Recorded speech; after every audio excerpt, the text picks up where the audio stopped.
யார எதிர்கட்சி? திமுக தான் எதிர்கட்சி. அவங்க கூட சண்டை போடலாம். ஆனா ப்ராப்பரா ஒருத்தர் வேணும்ல.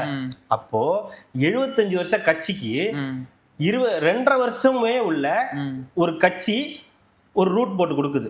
வா, நீ நானு தான் எதிரி, நீ நானு தான் சண்டை போடணும், இப்ப நீ நானு தான் இங்க நீ நானு தான் இப்ப நிக்க போறோம், அப்ப எனக்கு ஒரு ஆள் வேணும் அப்படின்னு சொல்லிட்டு உதயநிதிக்கு ஒரு கைதை போடு. யாரும் பண்ண மாட்டாங்க. எந்த முதலமைச்சரும் இந்த ரிஸ்க் எடுக்க மாட்டாங்க. ஒரு எதிர்கட்சி தலைவரை, முன்னாள் நண்பரை, தன்னுடைய ப்ரொடியூசரை வளர்த்து விடுறது இல்ல. ரூட்டு நீ தான் என்னோட எதிரி இனிமே அப்படின்னு இருந்து நீங்க சொல்லுங்க. இதுக்கு முன்னாடி எங்க போனப்பெல்லாம் எழுச்சி மிகுந்து அப்படியே இப்படி எல்லாம் கத்துனாங்க. ஒன்னும் இல்ல, கத்துனாங்க. எலெக்ஷன் டைம்ல வந்த கூட்டம் கொஞ்சம், வர வச்ச கூட்டம் கொஞ்சம், இப்படிதான் இருந்துச்சு. ஆனா ப்ராப்பர் எதிரியா ஒருத்தரை மாத்துறதுக்கு இவரே ரூட் எடுத்து கொடுத்துட்டாரு.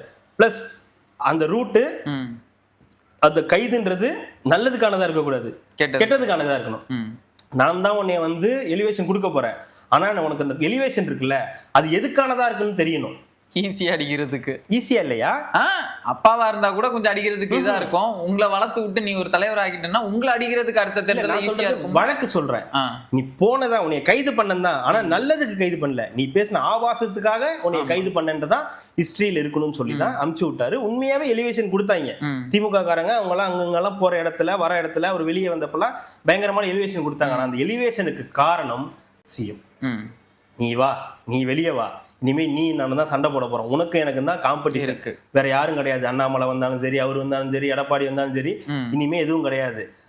உதயநிதிக்கே விஜயால தான் ஒரு எலிவேஷன் திமுக காரங்களே கொடுக்க முடியல. எனக்கு இல்ல, ஆப்ஷனே இல்ல. எதையா கொண்டு வந்து கொடுத்து என்னையா பண்ணலான்னு பார்த்தா உன்ட்ட ஒரு ப்ரோக்ராம் கொடுத்து அதையும் கெடுத்துட்டு வந்துடுறேன். அசிங்கமா பேசி அதையும் முடிச்சு விட்டு வந்துட்டேன். அப்போ இந்த இடத்துல இருந்து ஒரு விஜய்க்கும் அவர்களுக்கும் அரசியல் செய்யணும்.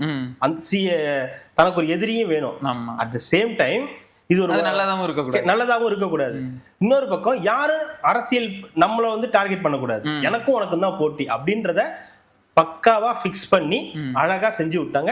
அதுக்கேற்ற மாதிரி அவங்களுக்கும் அந்த எலிவேஷன் கிடைக்கிறதுக்கு அவங்களே என்ன, ஏதாவது ஒரு புடிமானம் வேணும்ல, எப்பயாவது ஒருத்தர் வேணும்ல, ஏதாவது ஒண்ணு பண்ணணும்ல, யாரை பிடிக்கிறதுனோட இவர் கரெக்டா இருக்காருப்பா, இவருக்கு கிரௌட் வருது, ஓகே தான், இவங்களுக்கு எல்லாம் ஒண்ணு கூடுறோம் அப்படின்னு சொல்லி வந்திருக்காரு.